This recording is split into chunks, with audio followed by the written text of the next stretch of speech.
aleluia, aleluia, aleluia, aleluia, aleluia, aleluia.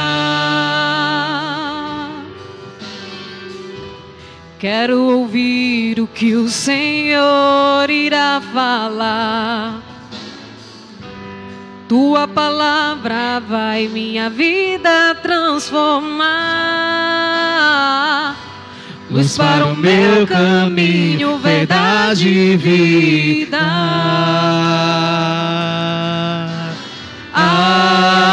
Aleluia,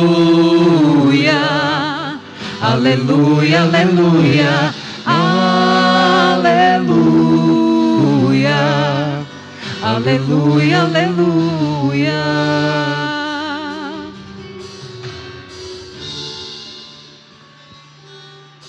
O Senhor esteja convosco.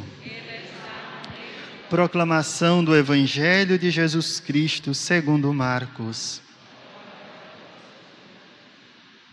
Naquele tempo, os fariseus e alguns mestres da lei vieram de Jerusalém e se reuniram em torno de Jesus.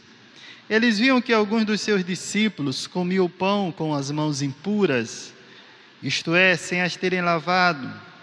Com efeito, os fariseus e todos os judeus só comem depois de lavar bem as mãos, seguindo a tradição recebida dos antigos.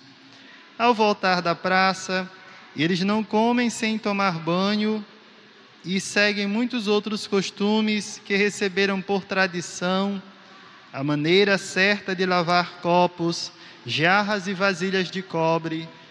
Os fariseus e os mestres da lei perguntaram então a Jesus: por que os teus discípulos não seguem a tradição dos antigos, mas comem o pão sem lavar as mãos? Jesus respondeu: bem profetizou Isaías a vosso respeito, hipócritas, como está escrito: este povo me honra com os lábios, mas seu coração está longe de mim. De nada adianta o culto que me prestam, pois as doutrinas que ensinam são preceitos humanos. Vós abandonais o mandamento de Deus para seguir a tradição dos homens. E dizia-lhes: vós sabeis muito bem como anular o mandamento de Deus, a fim de guardar as vossas tradições.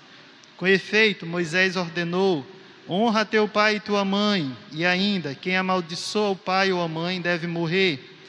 Mas vós ensinais que é lícito alguém dizer a seu pai e sua mãe: o sustento que vós poderias receber de mim é corbã, isto é, consagrado a Deus. E essa pessoa fica dispensada de ajudar seu pai ou sua mãe. Assim vós esvaziais a palavra de Deus com a tradição que vós transmitis.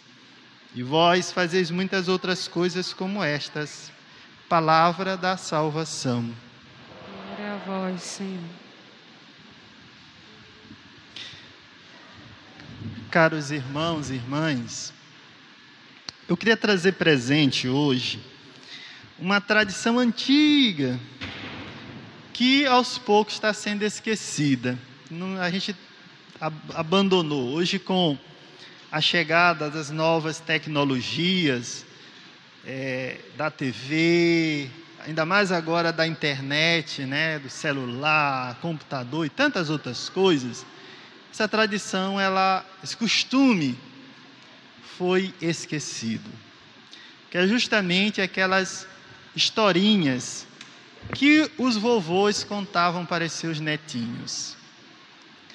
Eu me lembro, quando eu era criança, que meu avô ia do interior para São Luís, passava lá às vezes 1 mês, 2 meses conosco. Então o vovô ele tinha uma forma de contar pequenas histórias para a gente. E lembro que às vezes à noite eu chegava até a dormir no colo do meu avô. Quando eu acordava, estava na cama. E aquelas histórias não eram histórias verídicas, eram tudo contos inventados, mas que no final tinha uma mensagem muito bonita. Eram histórias que estavam recheadas de sabedoria, ou seja, da tradição dos antigos de famílias, né, da nossa família, mas também de outras famílias, da experiência dele, experiência de outras pessoas, e que isso eu digo para vocês com toda a segurança, com toda a firmeza, ajudou a moldar o meu caráter e a minha fé. Por que eu estou falando isso? Porque os textos sagrados que nos são propostos nos dias de hoje são textos sapienciais, de modo particular o livro do Gênesis. Vejam bem, este texto sagrado, ele é escrito numa época em que o povo está no exílio da Babilônia, ou uma parte foi escrita numa época do exílio e outra parte foi escrita pós-exílio. Então foi o tempo em que o povo foi levado para o cativeiro da Babilônia, certo? E ele é um texto que ele quer justamente resgatar a identidade do povo semita, ou seja, a identidade dos hebreus. Veja bem, são textos com um simbolismo muito rico para mostrar que Deus é o autor de todas as coisas. E que tudo que Deus faz com perfeição. E que Deus faz porque Ele ama. Por isso a gente vê tantos, por exemplo, 7 dias, quando termina cada obra feita, e Ele viu que era bom, e é bom. No centro da criação Ele coloca o homem, a imagem e semelhança dEle, para dizer que o ser humano, ele é co-criador com Deus. Ou seja, Deus entrega para o homem, coloca sob a sua responsabilidade de cuidar de tudo aquilo que ele criou e ao mesmo tempo favorecer para que todas as coisas possam chegar à perfeição. Ou seja, o ser humano ajuda a Deus a aperfeiçoar tudo aquilo que ele criou. Não é para que o homem destrua. Quando ele fala de dominai, dominai vem de dominus, ou do Senhor. Então, cuidar de todas as coisas com o coração de Deus, com o coração do Criador. Então, ele é co-criador. Aí a gente diz, mas Frei, e quer dizer que Deus não fez em 7 dias o mundo? Com certeza Deus não fez o mundo em 7 dias. Nós estamos aqui diante de um livro da fé. Eu digo, é um texto sapiencial. Nós não estamos aqui lendo um livro de história, como a gente lê a história do Brasil, a história da América, a história de outros países, a história de uma família, desde a sua origem até os dias de hoje. Não, não é isso. Com dia, mês, horário onde nasceu e tudo mais, com registro de nascimento, de batizado, o dia que morreu, tudo registrado. Não. Este livro é o livro da fé.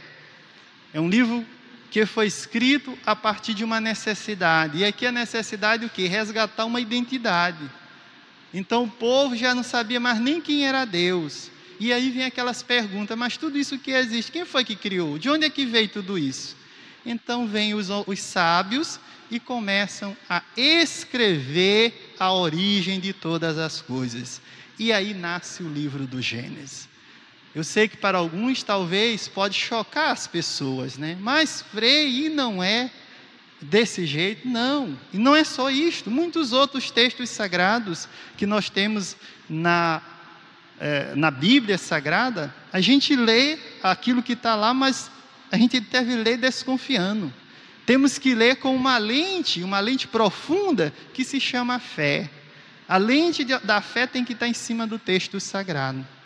E prestemos atenção, é justamente essa conexão que há do Antigo Testamento com o Novo Testamento.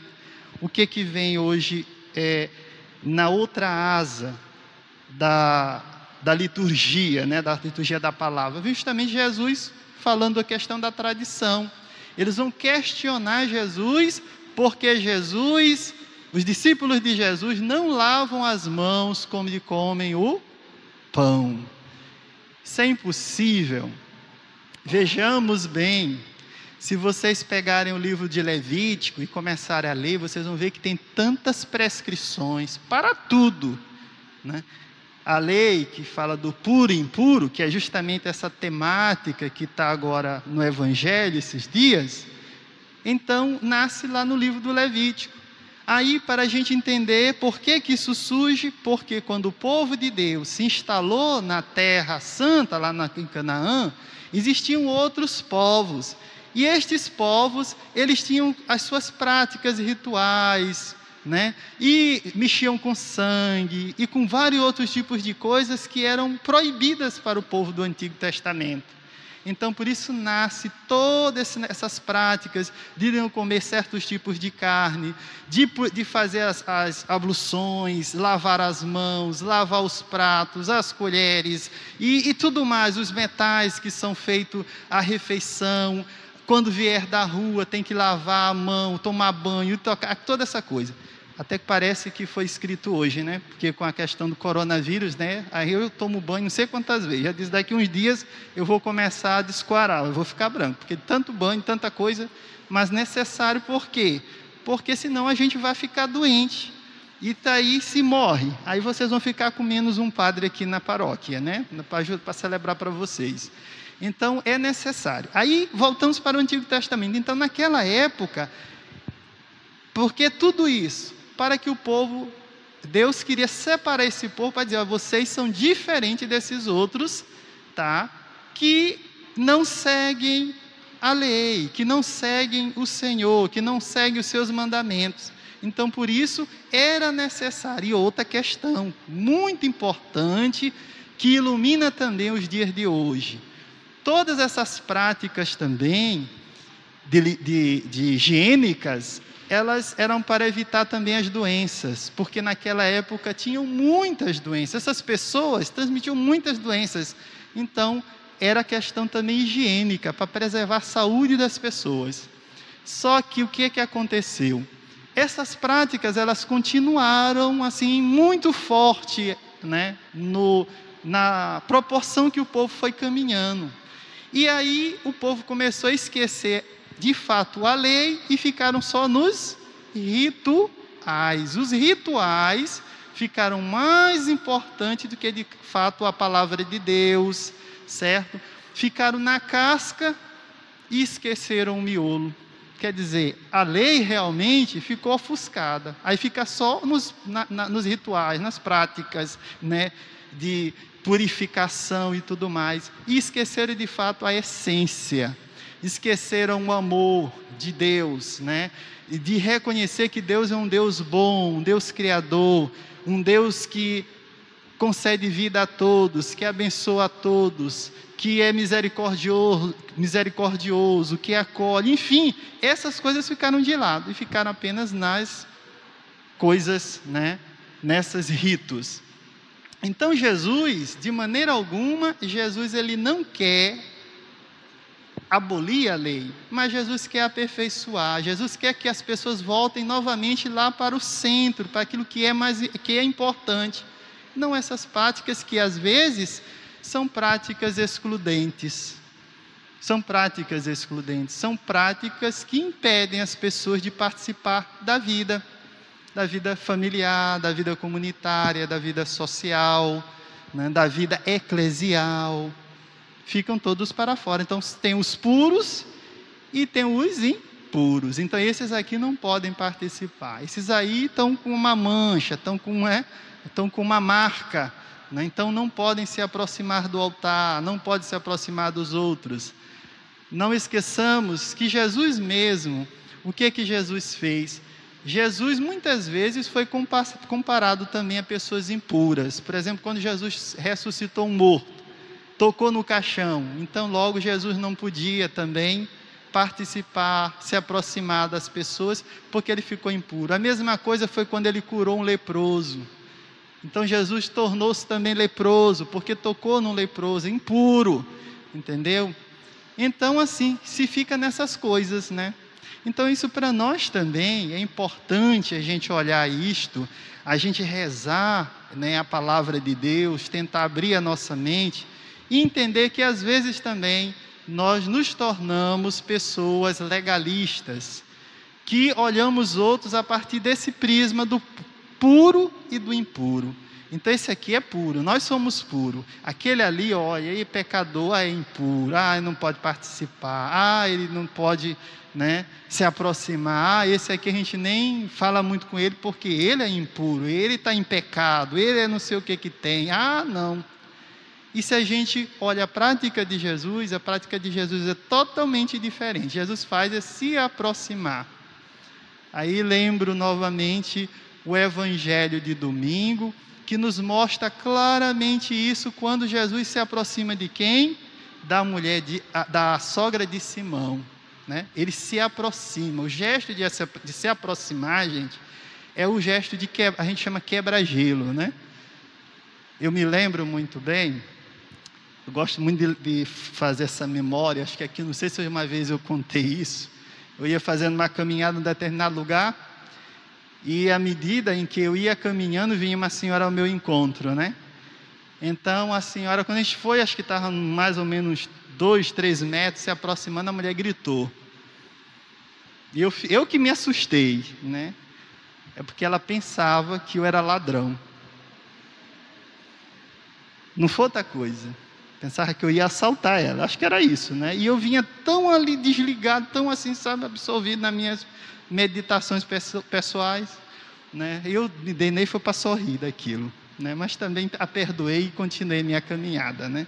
Então, se aproximar não é fácil não do outro, não é fácil se aproximar do outro, né? Não é fácil a gente sair do nosso comodismo, da gente sair do nosso bem instalado para ir ao encontro do outro, especialmente daquela outra pessoa que está em situação às vezes desfavorável, que sofre às vezes de doenças, sofre de certas situações que, coitado, não é nem por culpa dele. Imagina uma pessoa que está drogada, enfim, não é fácil, é difícil mesmo, mas nós temos que aprender com Jesus a não sermos preconceituosos, para não fazer uma caminhada seletiva. A gente seleciona aqueles que a gente gosta e os que a gente não gosta, ou que não temos afinidade, ou que não vai muito bem com a gente, ou que a gente tem medo, a gente exclui, coloca de lado, não se aproxima. São Francisco, nosso pai seráfico, ele nos ensina muito sobre isso. O que Francisco fez em relação ao leproso?